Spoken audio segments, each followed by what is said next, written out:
Chairman, welcome back to Fox News Sunday. Thanks so much. Happy Father's Day. Thank you. Same to you. Yeah. President Obama said Friday that he intends to review military options for, quote, several days before deciding what to do. And then he says it's contingent on Prime Minister Maliki reaching out to the other sectarian factions inside Iraq. Let's watch.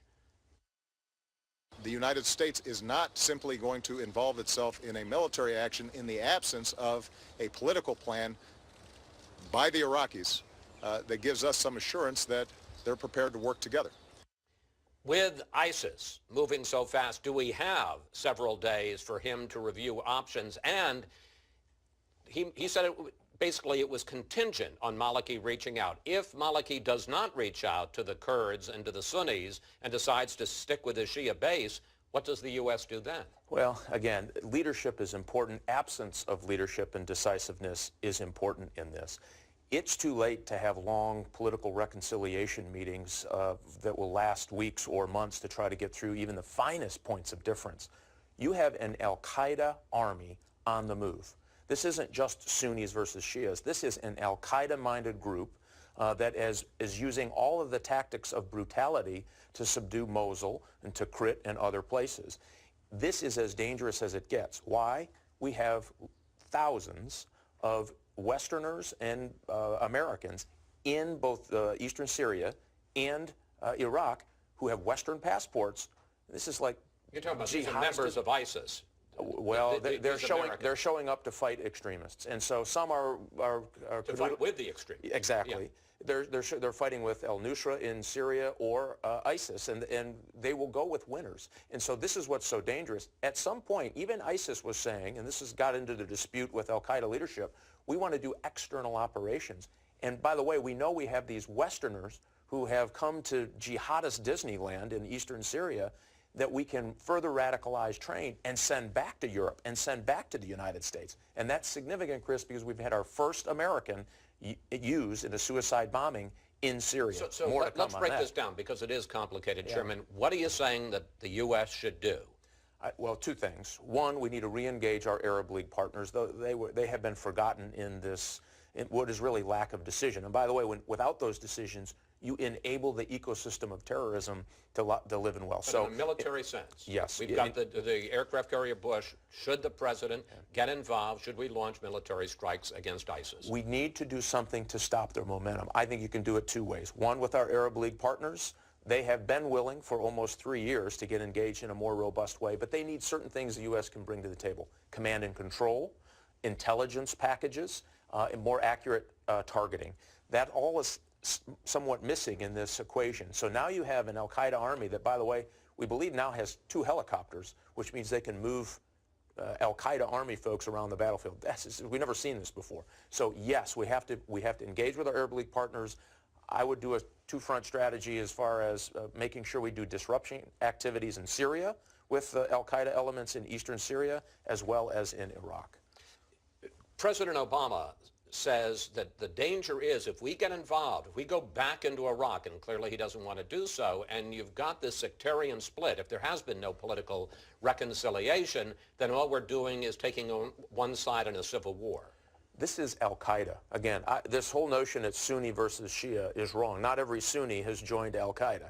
We have an al-Qaeda problem. That's what we have today in a scale that we've never seen before. That's our problem. Remember, when we didn't do anything after 1993, the World Trade bombing, it led them to the 1998 Eastern African embassy bombing, U.S. embassies in Africa, killed hundreds. Then USS Cole killed U.S. sailors in Yemen. Less than a year after no action, and they're saying, well, this is really not our fight, we had 9/11 kill 3,000 Americans.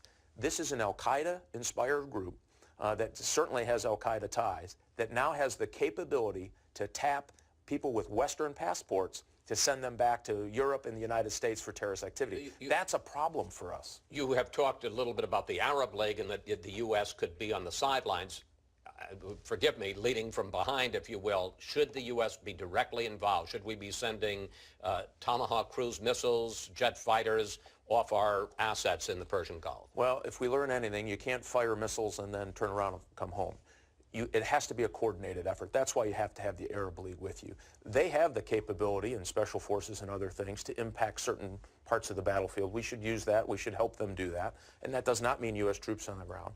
And yes, if airstrikes turn around the ability for an al-Qaeda army to march and gain more safe haven, remember, this is all to them about gaining safe haven, which puts them on the path to their caliphate. So that's exactly what if that would make a difference. If it would make a difference. And I think there are plans. You know, we can't wait days and weeks and months to scratch our heads in some political reconciliation process. We have to ask one single question.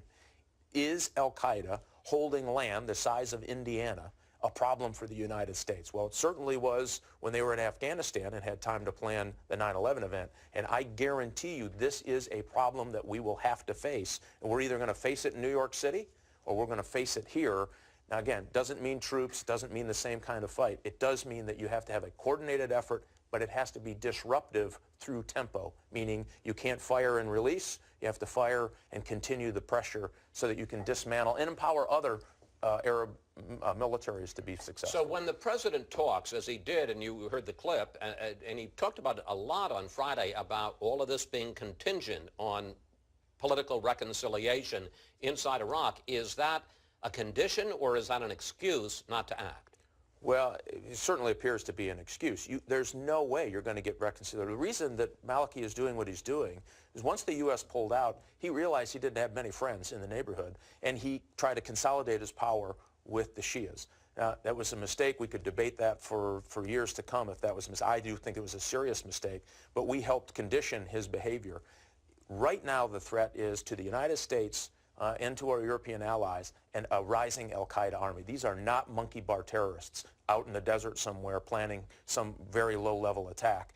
These are sophisticated, command and controlled, seasoned combat veterans who understand the value of terrorism operations external to the region, meaning Europe and the United States. That is about as dangerous a recipe as you can put together. And for us to say, maybe somebody else needs to deal with that. We will deal with it. It's just a matter of what it looks like. Iran. A lot of talk. Hassan Rouhani, the president of Iran, talking yesterday about, well, we'll get involved and maybe we'll work with the U.S. Any problems with you or thus working alongside Iran against ISIS? I wouldn't fall in that trap. The longer you wait for this discussion, remember the Quds Force was in Iraq and participated in targeting U.S. Iranian force, part of the Revolutionary Guard. Yes, yes. So Iran has been in Iraq for years. So we know that. We know what their capabilities are. I think it's a mistake. It would mean really a failure of U.S. leadership if we can't put the Arab League together to fight this problem that they know is in their best interests and the U.S. best interest to quell this al-Qaeda rising army. You're, as chairman of House Intelligence, you get briefed all the time. What is your best information, the situation on the ground right now? Is ISIS continuing to advance? Have the Shiite militias that have been called by the Grand Ayatollah Sistani to fight a holy war against the Sunnis, have they been able to blunt their advance? Is Baghdad vulnerable or not? I think Baghdad is vulnerable. The problem is, this is what's most interesting in this. It appears that they've halted their attack on Baghdad, and now are trying, they being ISIS, now are trying to consolidate their wins in Mosul and Tikrit and other places, build in their defenses. But they're doing it by sheer terror, by the way. Summary executions, they've already implemented Sharia law, told women don't come out of your houses, all of that through fear. So it's interesting that they would stop and rebuild like you would watch a normal army do when you get that far stretched thin with your logistical base. So either A, they ran out of fuel and equipment, which we don't think they did, or B, more concerning is they started thinking about the ramifications of getting bogged down into a fight inside the city of Baghdad because these Shia militias are going to protect their home turf. That is an interesting development and even more concerning if you think that they have learned from their past mistakes about overreaching. Really I want to just put up Bob, if you could put up that map again that shows the reach of the area that they now control, which, as you say, is an area about the size of Indiana, all the way from northwestern Syria across to northern Iraq to the gates of Baghdad. Forget about Baghdad. Forget about southern Iraq. I mean, that is a safe haven, a base of operations, as we see, stretching from Illinois all the way to Virginia. How do you take that out? I mean, this could make what Al-Qaeda had in Pakistan look like a tea party. Exactly, and that's my concern and why you have to be decisive in your strikes. This isn't a frontal assault on a military. This is very targeted military strikes to provide disruption activities from A, further expansion, and B, their ability to recruit, train, and finance. All of those are important. We've used very similar tactics to a large degree of success on Al-Qaeda leadership. If you apply that same, and it's bigger, it's more complicated, you're going to have more partners, by the way, who are willing to do this. How long is that? I mean, that's a real campaign, though. We're talking about... Well, this is not going to go away, but neither is Al-Qaeda. This is very proof why a sustained campaign against Al-Qaeda cannot go away until we have decided, not what they have decided. So are we talking weeks, months, years? I don't think you can put a timeline on it. It depends on how effective we are. It depends on how effective we can make our Arab League partners in this fight.